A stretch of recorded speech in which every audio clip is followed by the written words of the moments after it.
nervous? No. Where's your answer? Dennis Bergkamp neemt de bal aan. Dennis Bergkamp! Dennis Bergkamp! Dennis Bergkamp! Dennis Bergkamp! Oh! Oh, no! Oh, yes! He missed it. Howdy, y'all, and welcome to the Suffering from Joy podcast. Today we actually have a special guest in studio. We're going to have Seth, who organizes all of the travel for Austin FC away days.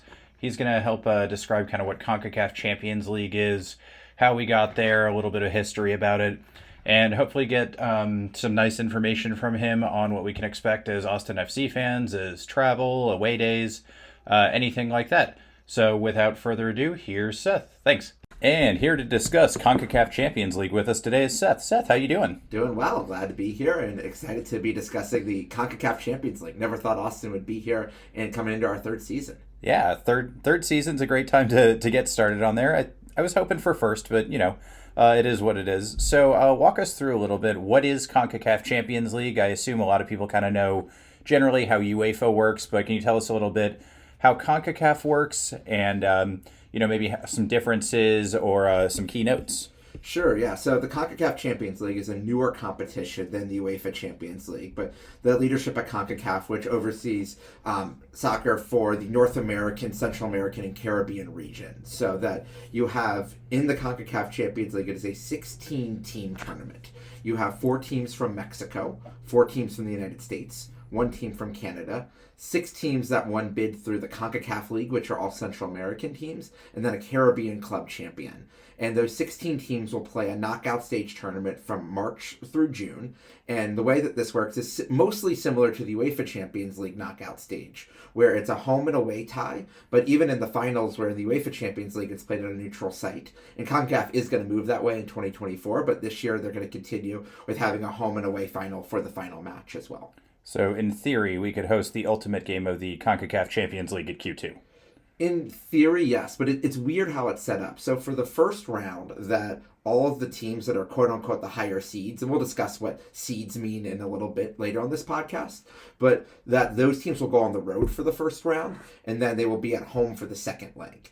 Once we get into the quarterfinals, so we're recording this on Sunday, November 6th. The draw is tomorrow night, Monday, November 7th. At the draw, we will find out, unlike a Champions League draw where they're just going to draw later tomorrow, they're going to draw the round of 16, but they won't draw the quarterfinals. In CONCACAF, they're going to draw the whole bracket at once. And they will tell you which teams, based on which matchups, will be home in the first leg and home in the second leg for the quarterfinals, semifinals, and finals. So once the draw is done, we can go full crazy Joe Lenardi, bracketology level, fill everything out, and guess and get our fantasy leagues up and running, right? Absolutely. And I mean, because of the World Cup break, we actually have a 4-month period, which normally doesn't happen between the draw and the matches actually starting. Okay. You mentioned this is kind of a newer competition, so how long has it been running roughly? Can you give us a little history on how MLS teams have been doing? Yeah, so there has been multiple variations of this tournament. The modern variation, which has started over and has really only been around 6-7 years. There was a version earlier where there was a group stage and then into a knockout stage, which was called CONCACAF Champions League. But even that only dates to the mid-2000s. Before that, there was a CONCACAF Championship, which actually DC United won in one of their first seasons in MLS, which is back when they were the flagship club of the league, along with the LA Galaxy. The good old Eddie Pope for MVP days. Yes. When RFK Stadium was rocking, and that place is a wild place if you ever get to... I don't know if there'll ever be another soccer match at RFK Stadium, but I've gotten to see quite a few interesting games at that hallowed ground of sorts. But... So this tournament has been around in this format, whether it's group stage, it's been in this knockout stage format for the last 5 years, and this will be the final year that it is in this format, because in 2024, it is going to move to a 27-team tournament rather than a 16-team tournament. Okay, I'm not exactly a mathematician, but how do you get like a bracket or a group stage out of 27 teams? That is a really good question, because CONCACAF is its own interesting beast. So what they're going to do is they're going to give buys to 5 different teams next year. So the Liga MX champion will get it, the MLS Cup winner will get it, the Caribbean Caribbean Cup winner will get it. There's going to be a new Central American tournament where their winner will get it. So that and then I believe the winner of Leagues Cup will also get it. So that they're moving into a format where those teams will get buys, and then everyone else will play a preliminary round before that, which will also be two-legged. And then in 2024, they're going to go to a single-leg neutral site final. So they'll probably be in like Miami or something like that for a made-for-TV final. One difference for this year's CONCACAF Champions League is historically all the matches have been on weekdays. For the grand final match this past year, which was like a Wednesday night match in Seattle, it's actually moving to Sunday, and apparently it's going to be moving to Big Fox as well. Okay. Wow. We'll have to teach Kurt Menefee some pronunciation stuff before then. So I know for me, I'm not a huge MLS or historically CONCACAF Champions League person. I do watch a lot of Canada, US, Mexico, and other CONCACAF teams. So there's a certain style of play I think we associate with CONCACAF-iness, CONCACAF Thunder, CONCACAF After Dark. Is this kind of similar? Is it a little rougher, maybe a little smoother since they're club teams? They got to work together more. Can you tell us a little bit about that? It's all over the place. I mean, the only consistency in CONCACAF is that something wild will happen. Okay, I like that. The refs are pretty much the same refs. This tournament does use VAR for better or worse. That is a new feature as of the last few years that they're actually using VAR in this tournament. This tournament has been known for some of the worst calls that I have ever seen, possibly watching soccer. I mean, there was a game between Philadelphia and Saprissa last year where there was one of the most brutal knockout hits that somehow was not called a red card. That you're just like, I mean, you had WWE moves that were more offensive than this, and you just have to laugh, you shrug. The pitch quality is going to be interesting. I mean, we'll get into some of the teams later here, but I mean, for two of the teams, we don't know what city they're actually for three of the teams in this that Austin FC could potentially play. We have no idea what city they could be playing in, what stadium they could be playing in, quality of pitches all over the place. These matches are almost always at night too. So add in the CONCACAF After Dark, the pitch light's not exactly working, stadium security not exactly working. It is a pure beating down for chaos. That being said, traditionally the Mexican teams have dominated this tournament. And it gets to a world there where it's like, okay, can people beat the Mexican teams in this tournament? And the American teams, and I'm going to throw the Canadian teams in there as well. I mean, while Forge FC from Hamilton, Ontario did make last year's CONCACAF Champions League, they've traditionally been either Toronto, Montreal, or Vancouver. And Vancouver is the representative in this year's CONCACAF Champions League. So we know what we're going to expect out of those Canadian teams. Okay, so does MLS typically kind of fit into that second tier after the Mexican teams where, hey, maybe we're making the quarters or the semis or we'll lose in the final? I know Seattle won last year and they were the first MLS team to do it, I guess since DC, as you kind of mentioned in the prior format. So can we expect, maybe like a cupcake opponent, or if we get even like a bigger opponent, or do MLS teams tend to fare well? Do they have trouble kind of struggling with a different style of play? Is it an experience thing? Each team is different. Do you want to tell us a little about that? It's all over the place. One of the benefits of this year's tournament is that it's starting in March rather than February. Because one of the things that MLS has traditionally struggled with in this tournament is that the first round of the tournament would often be during the MLS preseason. And with MLS now starting its league in late February, which it used to start in March, and now this tournament starting in March instead of in February, is going to allow, so for all 5 MLS teams in this tournament, they'll have played 2 match days before they have to go on the road to somewhere in Central America or the Caribbean for their first matches. So the club should be in a better position to win than in past cycles. Okay, so we'll actually know the schedule for this. You mentioned tomorrow from when we're recording today. We'll have the full breakdown of CONCACAF Champions League. Does that get factored into MLS scheduling at all, either before or after the schedule's printed out, or do they kind of just already put us in there since they know we're going to be in the tournament? How does that work? That's a really good question. So historically, it has been the MLS schedule would come out first, and then the CCL schedule would come out, and that would delay a lot of processes because of this World Cup weird break. As everything has been moving forward here, that there's actually a 4-month planning period, and the MLS full schedule is not scheduled to be released until the middle of December. I think between the semifinals and finals of the World Cup this year, so that the MLS schedule makers are supposed to be a little more generous in allowing for teams teams. In Seattle and NYCFC's run to, they both, NYCFC made it to the semifinals of CONCACAF Champions League and actually played Seattle last year. They allowed them to move some of their Saturday matches because the matches, with the exception of the final, are usually 2 Wednesdays, sometimes Tuesdays or Thursdays as well, back to back. So sometimes they will let MLS teams cancel their weekend matches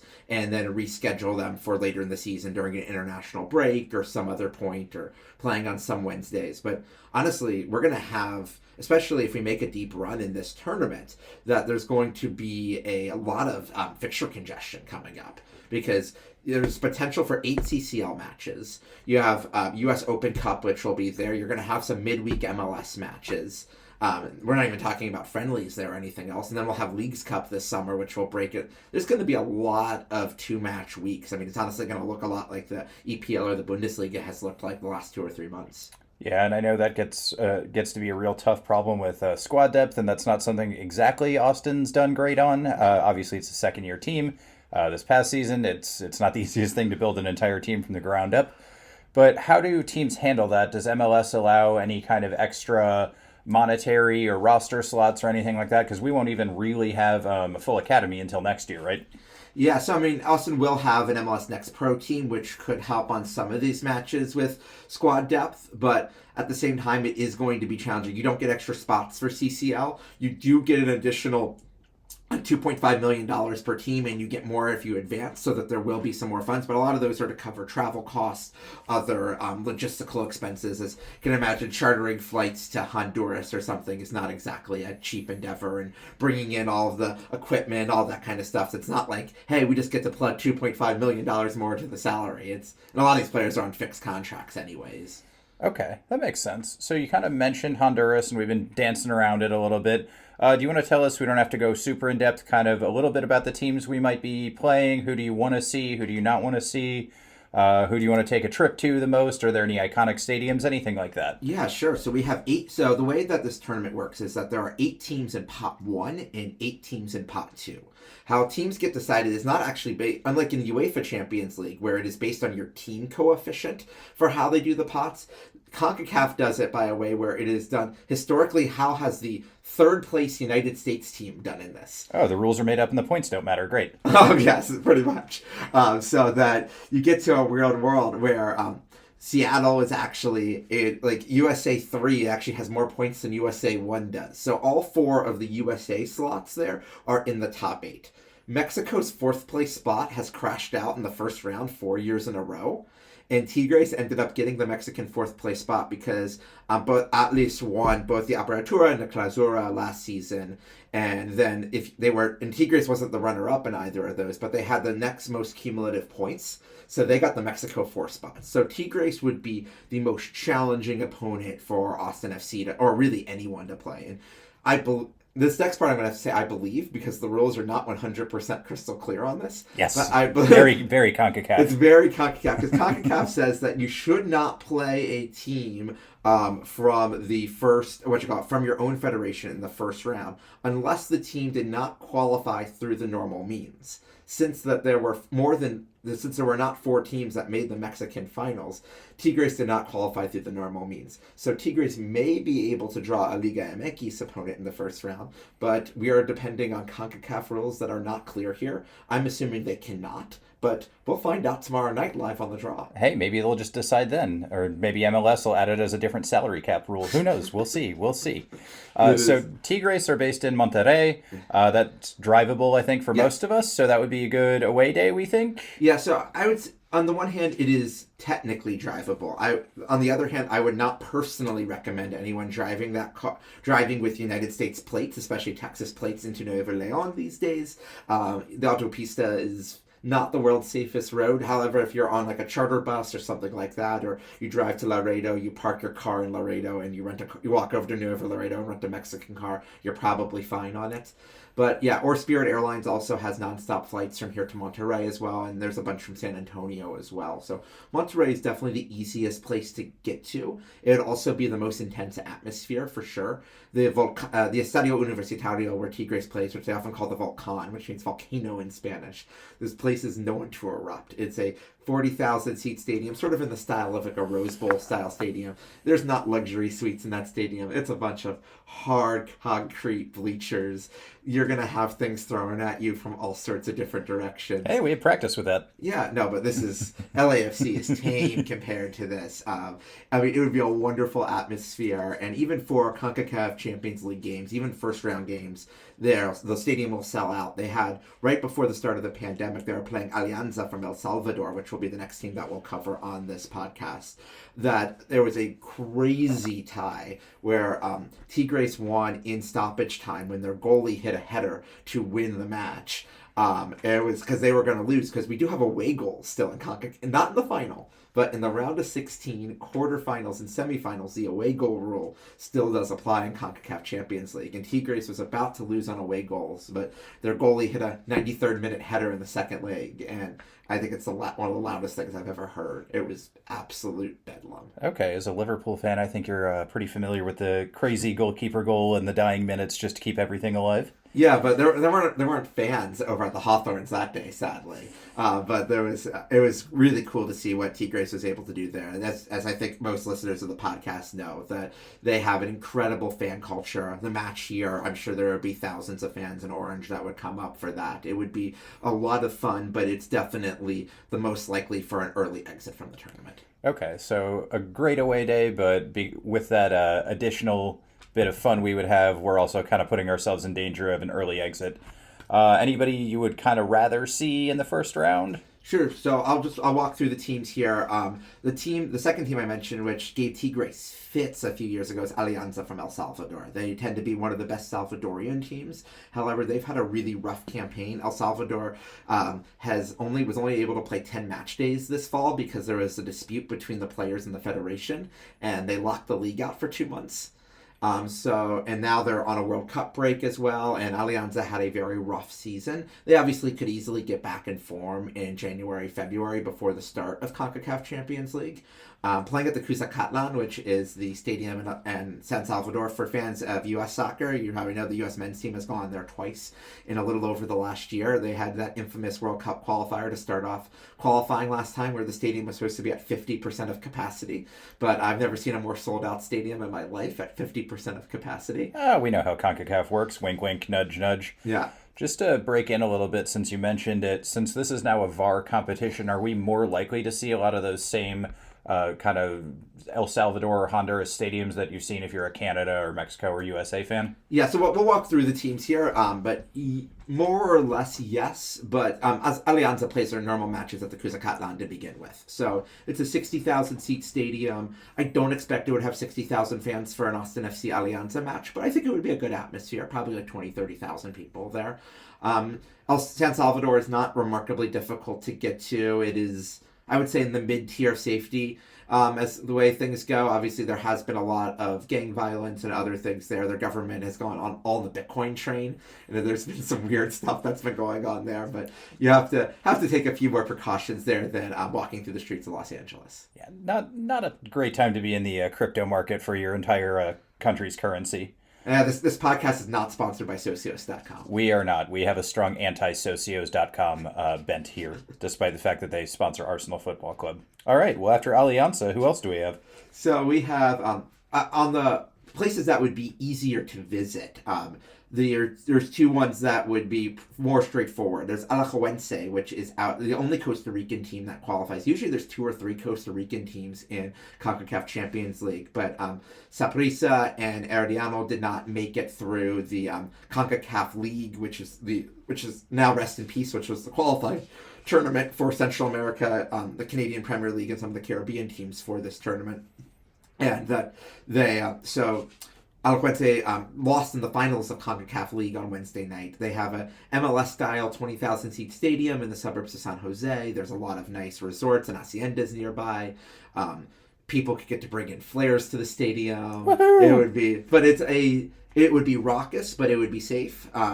There's it would be a challenging match. Alajuelense has a lot of players that play for the Costa Rican national team, including players like Brian Ruiz or Johan Venegas that people might be familiar with. It would be a challenging opponent, but I think it would be a lot of fun, and people could go on their coffee tastings, trips, and rainforest excursions in Costa Rica. And it's a place where also a lot of people speak English, so no es necesario para hablar en español. And I think it would be an overall fun atmosphere for our first truly international away day. That sounds good. I'd also like to play against Brian Ruiz, so there's not an entire 22 players on the pitch who are all younger than me. I'm still kind of at that age where I get a little sensitive about that. That sounds nice. I would like to visit Costa Rica again. It's been a while. Is there anywhere else maybe you want to go, or a team you want to play, or anything like that? So the next one is just moving south of Costa Rica down to the southernmost team in the CONCACAF Champions League. Is Taro out of Panama. Panama, unlike most of Central America, is more of a baseball country than a soccer country, even though, they have given the U.S. national team fits. Our boys lost down there in qualifying this past cycle, and Taro doesn't usually play at the Estadio Romel Fernandez, where Taro usually plays their CONCACAF Champions League matches, but that is the national stadium where they upgrade for these types of matches. I don't think it would be a sold-out venue, but it's in a major city. It's on a metro line. There's a bunch of really nice hotels in Panama City because there's all sorts of money laundering going on down there. But you would feel relatively safe there. The beach is there. You could do your Panama Canal locks trip. It's boring. Don't do that. I've done it before. It's not too bad. But, if people haven't been there, there's lots of good food. They run on the U.S. dollar. Copa flies direct from Houston. You can get direct flights from DFW. It's not too bad to get down there. Yeah, it's going to be hot and humid because it's Panama. You're pretty close to the equator at sea level. But not a bad trip, and plenty of things to do down in Panama. And the last time Taro was in Champions League, they beat our friends from Frisco. So getting revenge for Texas, or just showing that we're better than them is never a bad idea. I think we would go with the latter. Yes. We're better than Frisco in all ways, even including in Panama. Yes. So, okay. I've heard Costa Rica, Panama, El Salvador, Mexico. Is there anybody from Honduras? Yes, we have 3 teams from Honduras. It's the first time that Honduras has ever had 3 teams make the CONCACAF Champions League. So you have Olimpia and Motagua, which are both the classical, like the Chivas in America type sides, the Yankees, Red Sox type sides of the country. And hopefully someone can do a little bit more research. I've been trying to figure out more of the divides between these teams and everything else, but there is a bitter rivalry, even though both of those teams are based in the capital city of Tegucigalpa, which I probably have mispronounced because it's not actually a Spanish word. It's in one of the native languages, and I always struggle to say the name of that capital city.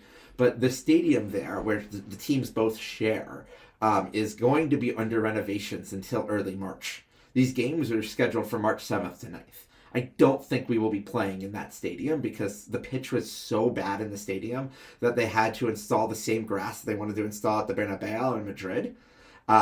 We'll see what happens with this stadium project.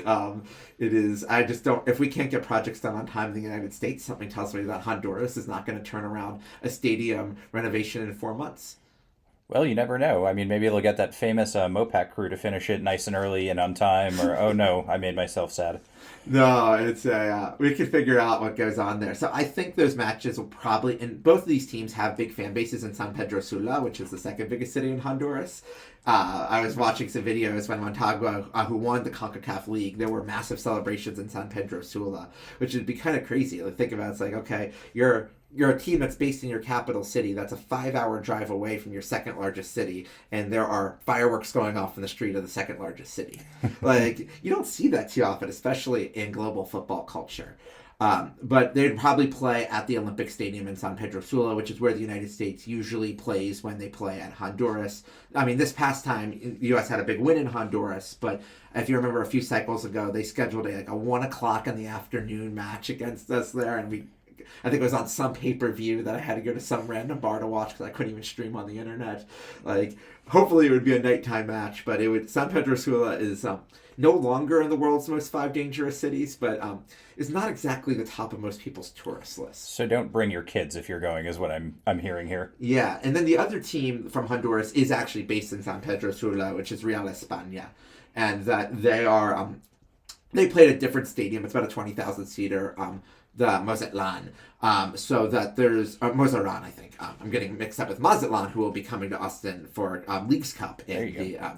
They would play at a different stadium there. For friends who have been to San Pedro Sula before, it sounds like there's 2 nice hotels. There's pools at those hotels. You stay at those hotels. You go to the match. It is. I mean, there's some beach resorts like an hour and a half, 2 hours away, but it is still not the easiest of places to get to. But Spirit Airlines flies there, which, yeah. I thought we were looking for safety here, Seth. Yes, exactly. This is not. Those would be definitely bulletproof charter buses from the hotel to the match site. Because there's only 2 nice hotels. We probably stay in the same hotel as the players, for better or worse. So expect not to sleep. Fireworks going off the night before matches. Like, that's the kind of stuff that we'd have to deal with. The true Central American experience. Good. I think it would be a good cultural experience for both the MLS and Austin FC fans that we have here. It'd be interesting. One more point on that, because there's 3 teams in Honduras, and there's a decent likelihood that all 3 of them will be playing in San Pedro Sula the same week, because they'll do that first week. They'll do matches Tuesday, Wednesday, Thursday. I would not be shocked if we end up compounding in hotels with LAFC fans. Vancouver doesn't have fans that are going to travel to Honduras, or Mexican fans or whoever else. I think it would be it could probably be something out of a Netflix show. Okay, well, we'll see how that works out. You kind of touched on this, and I know this was always a giant problem for me watching USA, Mexico, whoever in CONCACAF qualifying, was the TV deal. Is this something covered by ESPN? Is this under the new Apple Plus deal? That's a really good question.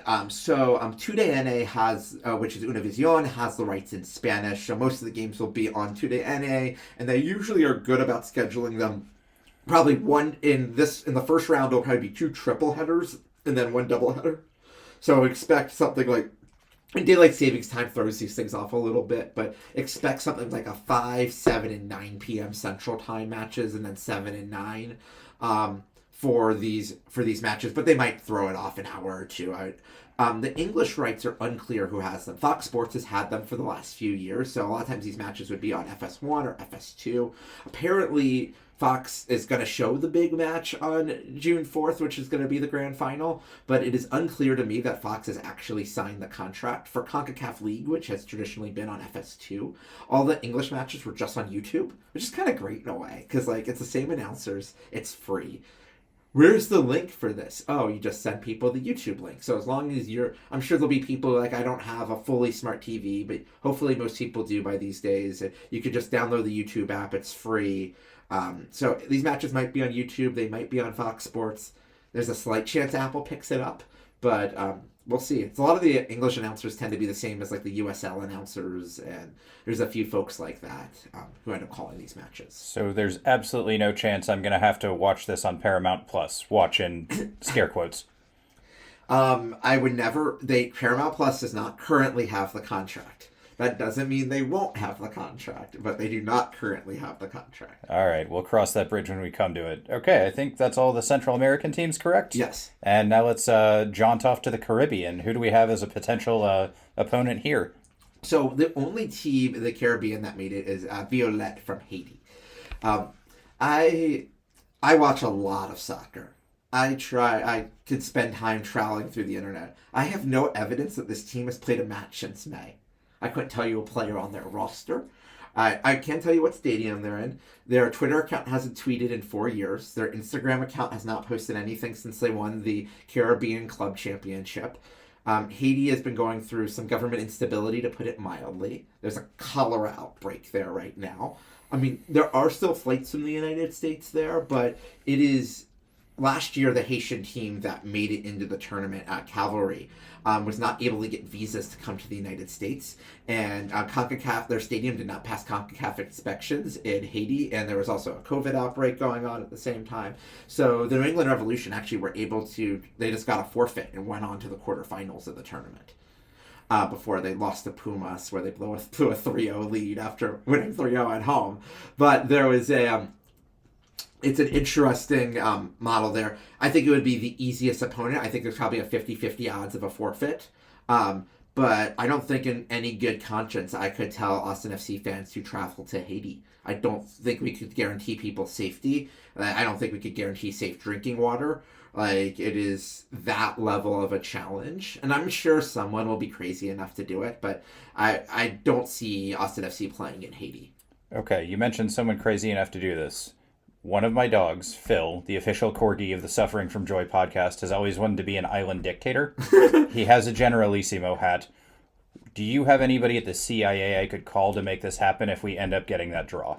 We will not discuss that on the Suffering from Joy podcast. We'll discuss that on our Sibling podcast. No, we will get good answer. No, we'll figure things out there. I mean, I'm hoping to avoid that draw just because it would be, yes, it's probably the easiest draw, but there's just so many other complications with that make it another nightmare. Okay, we kind of touched on this a little bit earlier, but we were talking about squad depth, and yeah, we get a little extra money. It covers some travel costs. How many signings, roughly, just top of your head, do you think we'd need to make? Because we basically started the same center backs all year. We're adding some extra competitions. We have Leagues Cup. We hopefully won't go out in the, well, I guess we won't go out in the third round because we won't be playing in it in the U.S. Open Cup this year. How big of a concern do you see that being both for this tournament and for Austin FC generally? Yeah, I mean, right now, your goal is, if you want to have a successful team that can play, like, look at like what Arsenal's doing right now. Obviously, Austin FC is not Arsenal, but to be able to play matches and to have the squad depth of being able to trust to run out 20 to 21 guys out there would be the dream. Right now, I feel comfortable with about 14 to 15 guys on this roster.